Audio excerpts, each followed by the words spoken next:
जनवरी का महीना सिर्फ कैलेंडर बदलने की बात नहीं होती।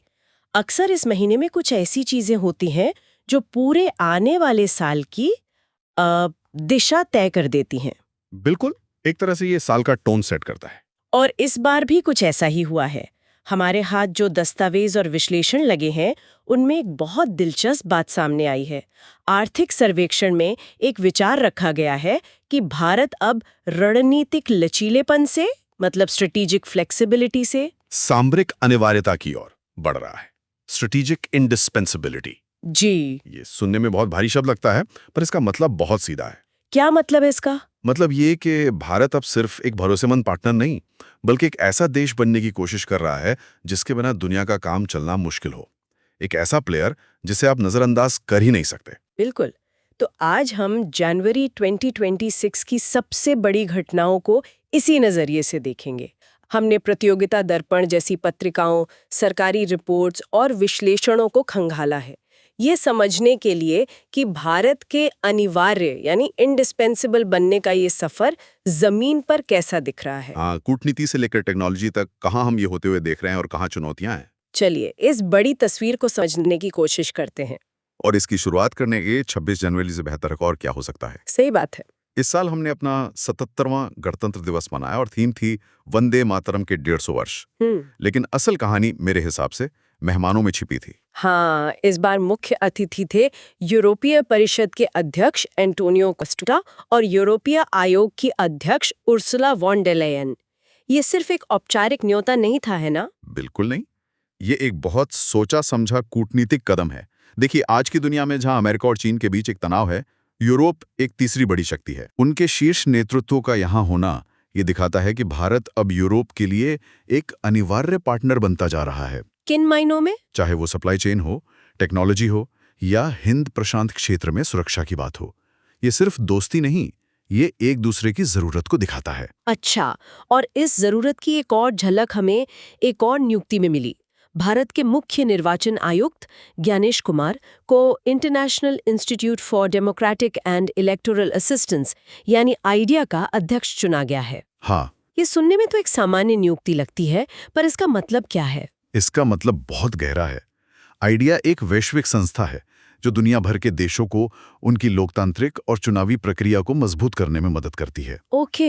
ऐसे समय में जब पूरी दुनिया में लोकतंत्र को लेकर सवाल उठ रहे हैं, भारत के चुनाव आयुक्त का इस संस्था को लीड करना हमारी चुनावी प्रणाली पर एक बहुत बड़ा वैश्विक विश्वास मत है। मतलब ये भारत की सॉफ्ट पावर का एक उदाहरण है। सॉफ्ट पावर का शिखर है। ये दिखाता है कि दुनिया भारत को सिर्फ एक बाजार के तौर पर नहीं, बल्कि एक लोकतांत्रिक आदर्श के तौर पर भी देख रही है। ये हमें नैतिक रूप से इंडिस्पेंसिबल बनाता है।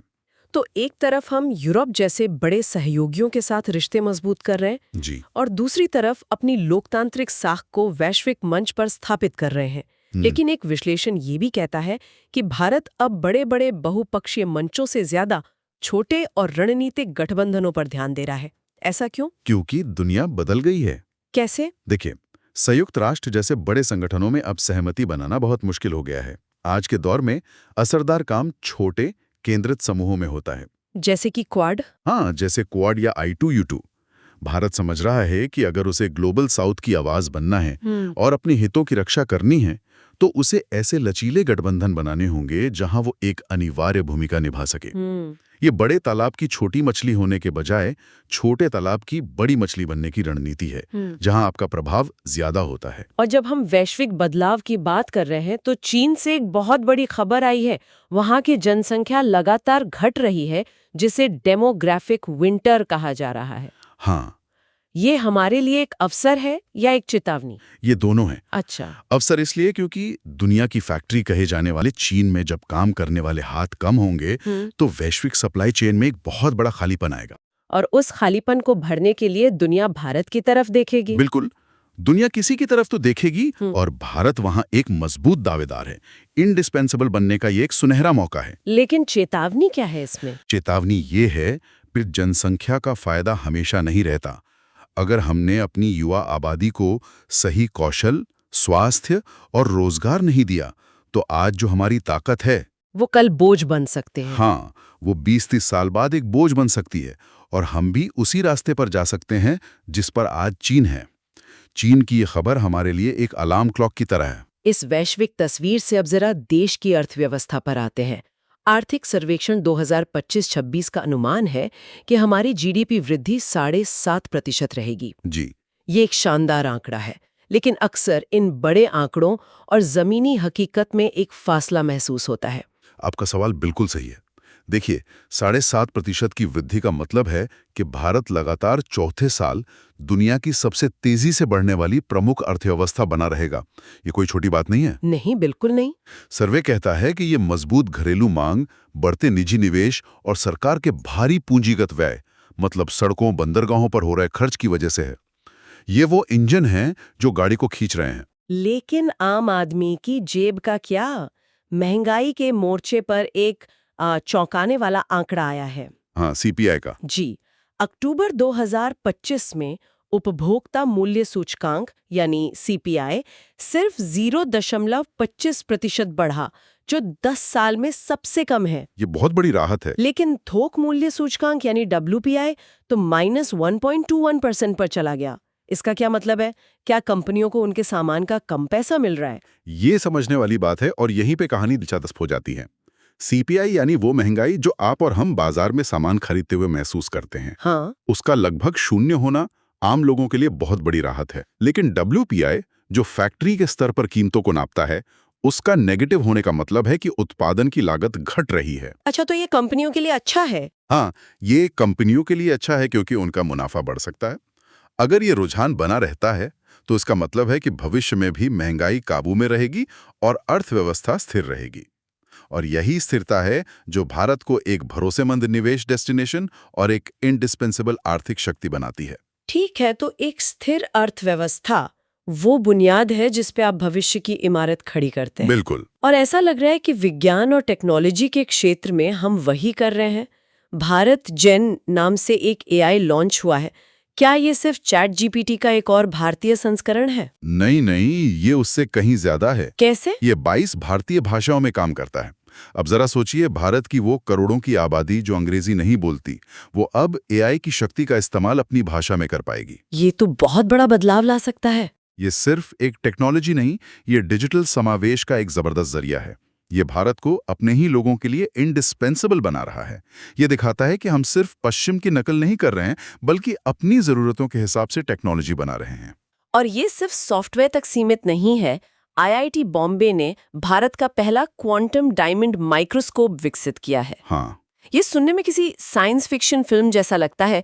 आसान शब्दों में ये असल में करता क्या है? इसे ऐसे समझिए कि ये एक अविश्वसनीय रूप से शक्तिशाली माइक्रोस्कोप है। ओके, जी। जो एक एक परमाणु के चुंबकीय क्षेत्र को देख सकता है। एक एक परमाणु के। जी, इसका मतलब है कि हम बेहतर और छोटे सेमीकंडक्टर चिप्स डिजाइन कर सकते हैं, ज्यादा असरदार दवाइयां बना सकते हैं और डेटा स्टोरेज की तकनीक को पूरी तरह से बदल सकते हैं। वाह, ये भविष्य की एक बुनियादी टेक्नोलॉजी है। और जब आप ऐसी बुनियादी चीजें बनाने लगते हैं जो दूसरों के पास नहीं है, तब दुनिया आप पर निर्भर होने लगती है। यही तो सामरिक अनिवार्यता है। और इसी कड़ी में एक और खबर है। सिकल सेल बीमारी के इलाज के लिए भारत की पहली स्वदेशी जीन थेरेपी बिरसा 101 लॉन्च हुई है। बिल्कुल। भारत जेन, क्वांटम माइक्रोस्कोप और बिरसा 101, ये तीनों मिलकर एक कहानी कहते हैं। क्या कहानी? कहानी यह है कि भारत अब सिर्फ सर्विस और सॉफ्टवेयर का देश नहीं रहा। हम अब डीप टेक, एडवांस्ड हार्डवेयर और बायोटेक्नोलॉजी जैसे मुश्किल क्षेत्रों में दुनिया के बराबर खड़े हो रहे हैं। हम अब सिर्फ टेक्नोलॉजी के उपभोक्ता नहीं, बल्कि निर्माता बन रहे हैं। लेकिन एक देश सिर्फ उसकी अर्थव्यवस्था या टेक्नोलॉजी से नहीं बनता। सही बात है। उसके समाज और राजनीति में क्या चल रहा है, वो भी उतना ही मायने रखता है। महाराष्ट्र से एक बड़ी और दुखद खबर आई जब उप मुख्यमंत्री अजित पवार का विमान दुर्घटना में निधन हो गया। हाँ, बहुत दुखद। इसके बाद बहुत तेजी से उनकी पत्नी सुनेत्रा पवार ने उप मुख्यमंत्री पद की शपथ ली। इस घटनाक्रम को सिर्फ एक राजनीतिक उत्तराधिकार के तौर पर देखा जाए या इसके कुछ और भी मायने हैं? नहीं, ये सिर्फ उत्तराधिकार का मामला नहीं है। ये घटना राजनीतिक स्थिरता के महत्व को रेखांकित करती है। जब शरद पवार जैसे वरिष्ठ नेता कहते हैं कि उन्हें इस बारे में जानकारी नहीं थी, तो ये पार्टी के भीतर और राज्य की राजनीति में एक अनिश्चितता का संकेत देता है। और इसका असर व्यापक हो सकता है। बिल्कुल। भारत के इंडिस्पेंसेबल बनने के सफर में, चाहे वो आर्थिक हो या कूटनीतिक, राजनीतिक स्थिरता एक बहुत जरूरी शर्त है। निवेशक और वैश्विक पार्टनर्स एक स्थिर और अनुमानित माहौल चाहते हैं। इस तरह की घटनाएं उस स्थिरता पर सवाल खड़े करती हैं। यानी तरक्की के लिए सिर्फ नीतियां ही नहीं बल्कि एक स्थिर राजनीतिक माहौल भी जरूरी है। अति आवश्यक है। अब बात करते हैं उन सम्मानों की जो देश के लिए गौरव लेकर आए। 2025 का बुकर पुरस्कार हंगरी मूल के ब्रिटिश लेखक डेविड सजेले को मिला। लेकिन इसमें भारत के लिए भी एक अच्छी खबर थी। हाँ, ये बहुत अच्छी खबर थी।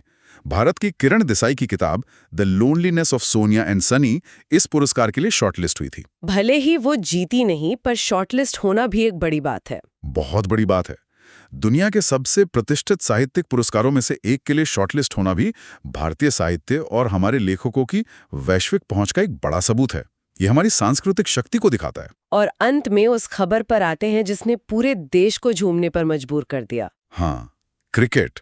खेल के मैदान में जनवरी का महीना ऐतिहासिक था। ऐतिहासिक से भी बढ़कर भारतीय महिला क्रिकेट टीम ने पहली बार आईसीसी विश्व कप का खिताब जीता। क्या कमाल का पल था हो। ये सिर्फ एक ट्रॉफी नहीं है, ये सालों की मेहनत, टूटी हुई रूढ़ियों और करोड़ों लड़कियों के सपनों की जीत है। फाइनल में Shefali Verma player of the final और Deepti Sharma player of the series बनी। मुझे लगता है ये जीत सिर्फ क्रिकेट के मैदान तक सीमित नहीं रहेगी, इसका सामाजिक असर बहुत गहरा होगा। बिल्कुल, ये भारत में महिला क्रिकेट के लिए एक नए युग की शुरुआत है।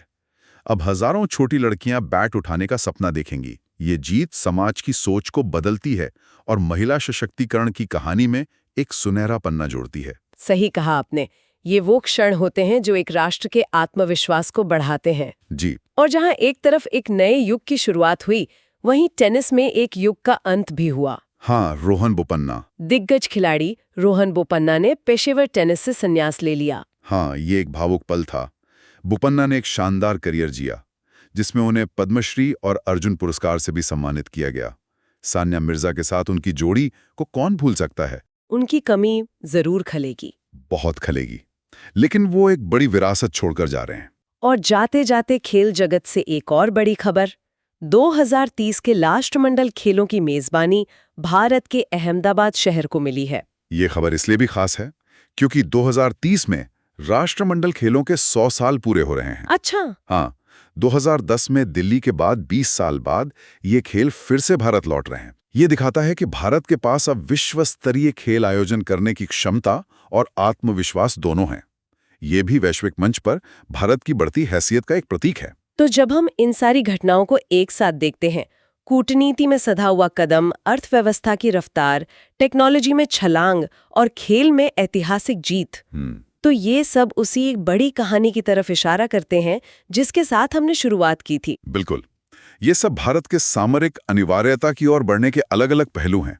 हर क्षेत्र में हम एक ऐसी जगह बना रहे हैं जहां हमारी मौजूदगी जरूरी हो। सही। लेकिन यहाँ पर सोचने के लिए एक सवाल भी है।